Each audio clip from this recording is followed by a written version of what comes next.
Chapter 14, The Family is Ordained of God. As we reflect on this great heavenly counsel, we can see that our Father has always played the long game with our spiritual progression. It was the adversary's plan to shortcut the proven process and demand short-term gains, all for the glorification of his massive ego. This George Costanza quote brings up a favorite Seinfeld skit. In a comedy routine, Jerry once joked, "I was in the pharmacy the other day trying to get a cold medication. They don't make it easy. It's an entire wall of symptom relief medication. All right, let's see here. This one is fast-acting, but this one is long-lasting. When do I want to feel better? Now or later?" This is a question we've all been presented with before. During the council in heaven, we were presented with two plans. Satan's plan was fast-acting. He wanted forced obedience. But the Father's plan preserved our agency, the proven formula that creates lasting character change. It reminds us of that great old question, would you rather be feared or loved? People try to strike fear into each other to control or manipulate. But God's motivator is love, and there is not an ounce of unrighteous coercion in him. Fear may bring fast-acting results, but love brings about long-lasting change. The relationship that God seeks to have with each of his children is so close and personal that he will be able to share all that he has with us. That kind of deep, enduring relationship can develop only when it is based on perfect and total trust. While on this side of the veil, we have the opportunity to grow our trust in the Lord's plan, trust in the Lord's promises, and trust in the Lord's pace. When President Gordon B. Hinckley announced the Family Proclamation at the Women's Conference on the 23rd of September, 1995, it did not align with the views of many in the world. Since that time, the world has moved even farther away from these eternal truths. There are those who take issue with the declaration on family, marriage, and gender. Some suggest the church pull it back, revise, or even set the proclamation aside. However, the proclamation on the family, as President Hinckley stated, is doctrine. The principles may be out of step with the world, but they are perfectly in step with the ways of the Lord and his covenant path. We know that before we were born on this earth, we existed as spirit children of God. Our Father had a body of flesh and bone, and we wanted one too.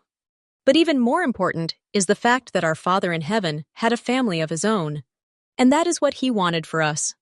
We have always had the role of child and sibling, but for the first time in our entire existence, we now have the opportunity to take on the role of spouse and parent.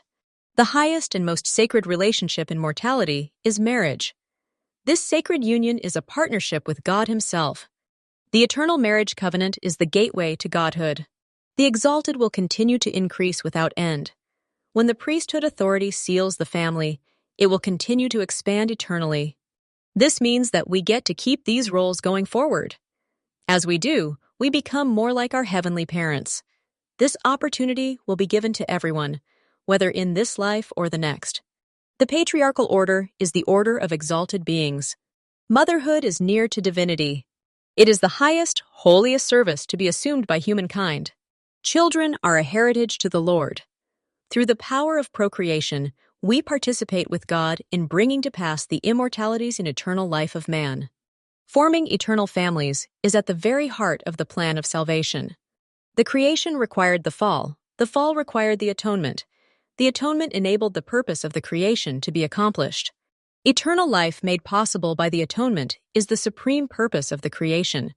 To phrase that statement in its negative form, if families were not sealed in holy temples, the whole earth would be utterly wasted at his coming. Recognizing that the primary purpose of life is to form families, we can understand why God takes the responsibility of parents and the welfare of children very seriously. Parents will need to rely on heaven's help as they attempt to raise heaven's child. We should remember that our children are also God's children. We will be held accountable for how we act in this life, especially as we audition for our new roles as spouses and parents. We are playing the role that our heavenly parents modeled for us during our pre-earth life. This life is our time to demonstrate that we can be trusted with this sacred responsibility in the life to come. Like any good college exam, we were provided with a rubric to help us know what we would be graded on. This rubric was clearly explained to us in the Grand Council, and restored by a prophet of God to give us direction now that we are under the effects of the veil. Our family life will be the primary subjects of the questions that will be asked of us as we give an accounting of our lives before the judgment bar of God. David O. McKay told us exactly how the final judgment interview with Christ will go. He will request an accountability report about your relationship with your spouse.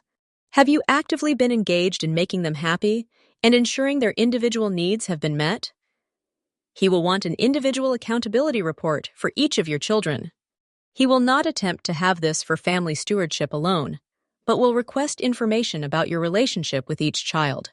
He will want to know what you have done with the talents you were given in the pre-existence. He will want a summary of your activity in your church assignments. He will not necessarily be interested in the assignments you have had, for in his eyes, the role of a ministering assignment and a mission president are equal. However, he will request a summary of how you have served your fellow man in your church assignments. He will have no interest in how you earned your living, but will consider whether you were honest in all your dealings. He will ask what you have done to contribute positively to your community, state, country, and the world.